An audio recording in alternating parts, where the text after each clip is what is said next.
प्रिय छात्रों, हिंदी क्लासेज में आपका स्वागत है। आज हमारा विषय है शब्द विचार। शब्द विचार या शब्दों के चार भेद होते हैं। पहला है व्युत्पत्ति के आधार पर, दूसरा है स्रोत या इतिहास के आधार पर, तीसरा है प्रयोग के आधार पर और चौथा है अर्थ के आधार पर।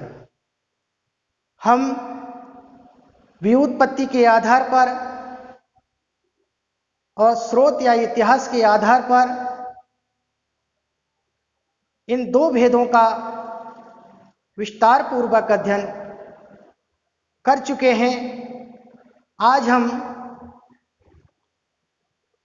शब्दों का या शब्द विचार का जो तीसरा भेद है प्रयोग के आधार पर, आज इस तीसरे भेद का हम विस्तार पूर्वक अध्ययन करेंगे। तो प्रयोग के आधार पर शब्दों को दो भागों में बांटा गया है, या प्रयोग के आधार पर शब्दों के दो भेद होते हैं। पहला है विकारी शब्द, दूसरा है अविकारी शब्द। तो आइए सबसे पहले हम पढ़ेंगे विकारी शब्द। सबसे पहले हम ये जानेंगे विकारी शब्द होते क्या है। तो यहाँ इसकी परिभाषा है, वे शब्द जो लिंग वचन एवं काल के अनुसार परिवर्तित होते हैं उन्हें विकारी शब्द कहते हैं। विकारी शब्द के चार भेद होते हैं।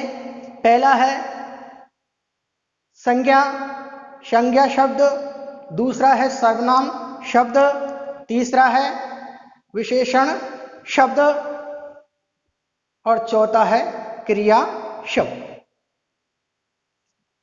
यहां पर कई उदाहरणों द्वारा समझाया गया है कि ये इनमें परिवर्तन किस प्रकार होता है, किस प्रकार ये लिंग वचन के आधार पर परिवर्तित हो जाते हैं। जैसे कि यहां पर है लड़का, संज्ञा शब्द है।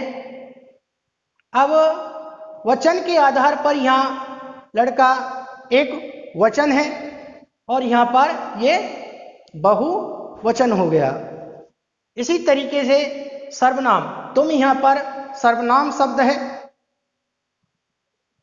और वचन के आधार पर तुम यहां पर बहुवचन है और ये काल के आधार पर तुम्हारे, तुम्हारा, इस तरीके से इनमें परिवर्तन हुआ है। तीसरा है विशेषण। यहां काला है, वचन के आधार पर यहां एक वचन है और यहां पर बहुवचन हो गया है। इसी तरीके से क्रिया है, जाता है, एक वचन है, जाएगा, यहां ये भविष्य में परिवर्तित हो गई और जाएगी भी भविष्य में। तो जाएगा यहां पर वचन भी परिवर्तित हुआ है और काल भी परिवर्तित हुआ है। यहां भी जाएगा, यहां भी वचन परिवर्तित हुआ है। ये है पुल्लिंग और ये कौन, ये है जाएगी स्त्रीलिंग। तो लिंग वचन एवं काल के अनुसार जिन शब्दों में परिवर्तन होता है उन्हें विकारी शब्द कहते हैं। प्रयोग के आधार पर शब्दों को दो भागों में बांटा था, या शब्दों के दो भेद होते हैं। पहला है विकारी शब्द, दूसरा है अविकारी शब्द। विकारी शब्द का हम अध्ययन कर चुके हैं। अब हम पढ़ेंगे दूसरा भेद विकारी शब्द। यहां पर इसकी ये परिभाषा है, वे शब्द जो लिंग वचन व काल के अनुसार परिवर्तित नहीं होते हैं उन्हें अविकारी शब्द कहते हैं। इन्हें अव्यय शब्द भी कहते हैं। ये अविकारी शब्द